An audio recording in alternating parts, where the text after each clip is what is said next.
Brought to you by V-Guard, co-powered by Sensodyne.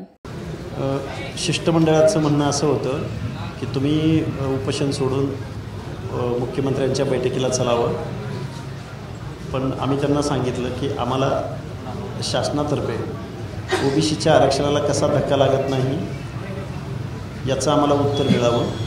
आणि मंत्रिमंडळ किंवा मुख्यमंत्री महोदय म्हणतात की आम्ही ओबीसी आरक्षणाला धक्का लावत नाही, हे कसं लागत नाही. आणि बोगस कुणबी नोंदीच्याद्वारे जरांगे साहेब म्हणतात की आम्ही 80% मराठा समाजाला आम्ही ओबीसीमध्ये घुसवलेला आहे, आता उरलेला प्रश्न फक्त 20% आहे.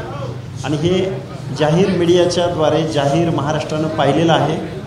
या दोघांच्या प्रश्नांमधून महाराष्ट्रातल्या ओबीसीनी, मागासवर्गीय, वंचित, शोषित घटकांनी काय अर्थ घ्यायचा याचं उत्तर आम्हाला मुख्यमंत्री, उपमुख्यमंत्री आणि मंत्रिमंडळाकडून मिळावं, एवढी आमची अपेक्षा आहे. देखिए, उनका काम है अफवाह से गर्मी बढ़ाना और हमारा काम है माहौल को ठंडा रखना. हमारा नेता कैसा हो जो माहौल को रखे ठंडा वैसा हो. अब की बात V-Guard एयर कूलर का चमत्कार. ही आमची भावना. पाणी मी कालपासून आम्ही पाणी बंद केलेलं होतं, पण आम्हाला 1 दिवसामध्ये शासनानं लेखी द्यावं पाणी घ्यायची. आम्ही उपोषणाचा विचार करू. आम्हाला शासन लेखी आश्वासन देत नाही तोपर्यंत आम्ही हे आंदोलन थांबवणार नाही. आमचे इथले संयोजक ठरवतील आणि त्यानुसार 5 नावं पाठवली जातील. पण याच्याही पेक्षा आम्हाला फक्त 2 प्रश्नांचं उत्तर शासनाकडून हवं आहे, हे उत्तर मिळावं अशी आमची अपेक्षा.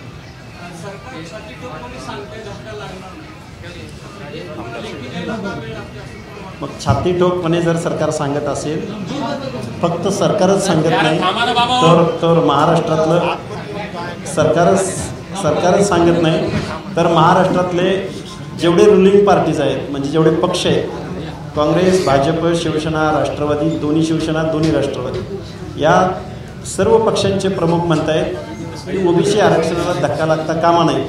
तर तो कसा धक्का लागत नाही एवढंच आम्हा अर्ध्याहून जास्त लोकसंख्येला या सर्व लोकांनी सांगावं, कारण राज्यकर्ते आहेत हे सगळे लोक.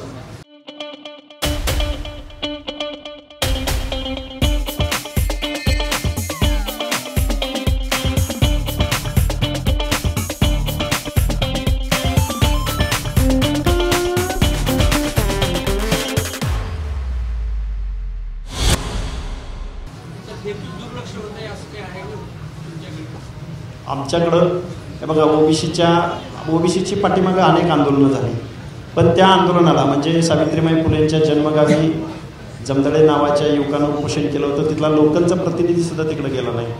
आमच्या भगवानगडाच्या पायथ्याला माथोरी गावामध्ये कीर्तने नावाच्या तरुणाचं उपोषण झालं होतं, तिकडेही माणूस गेला नाही. चौंडीच्या आंदोलनालाही लोकलचा लोकप्रतिनिधीसुद्धा गेला नाही, आमदार, खासदार. मग ओबीसीनी आंदोलनं म्हणजे ओबीसीला हक्क अधिकार नाहीत का, किंवा हे शासन ओबीसीचं नाही का? 60% लोकसंख्या आहे ओबीसीची, 50%पेक्षा जास्त आहे. सरकार फक्त काही ठराविक वर्गाचं आहे का?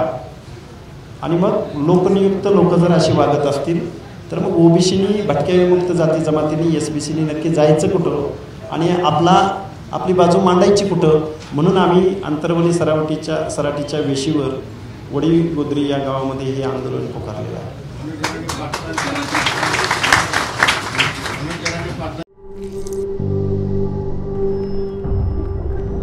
झिंझिण्यांपासून त्वरित आराम मिळवा सेन्सोडाईन रॅपिड रिलीफ बरोबर.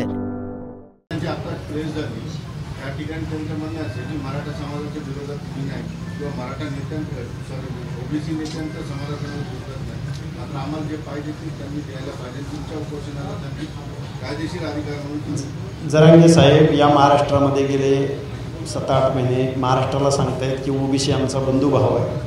ओबीसीच्या गाडीवर आम्ही 50-50 रुपयाचं पेट्रोल टाकून बसतो आणि आमच्यात भाईचारा आहे. आणि ओबीसीच्या नेत्यांना ते टार्गेट करताना दिसून येतात. त्या जरांगे साहेबांना मला एक प्रश्न विचारायचा आहे की ओबीसी जर तुमचा बंधुभाव असेल तर त्या सामाजिक मागासवर्गीय म्हणजे बनवतेदार, आलुतेदार या लोकांचे हक्क आणि अधिकार हिरावून घेत असताना, त्याचं घर उद्ध्वस्त करत असताना, त्याच्या पालामध्ये, त्याच्या छोट्या मोठ्या घरामध्ये तुम्ही घुसखोरी करत असताना तुमचा ओबीसी कसा मित्र असू शकतो? या प्रश्नाचं उत्तर जरांगेने आम्हाला द्यावं. आणि मुळात जरांगे साहेबांना जे शासनामार्फत रेड कार्पेट घातलं जातं आणि ओबीसीच्या आंदोलनकर्त्यांची एक साधी दखलसुद्धा इथलं शासन घेत नाही, विरोधी पक्ष घेत नाहीत, मुख्यमंत्री सगळ्या पक्षाचे प्रमुख घेत नाहीत. हा महाराष्ट्र म्हणजे फुले शाहू आंबेडकरांचा महाराष्ट्र आहे का? पूर्वगामी महाराष्ट्र आहे का? सामाजिक न्यायाचा महाराष्ट्र आहे का? या प्रश्नाचे उत्तर आम्हाला शासनाकडून पाहिजे. Brought to you by V-Guard, co-powered by Sensodyne.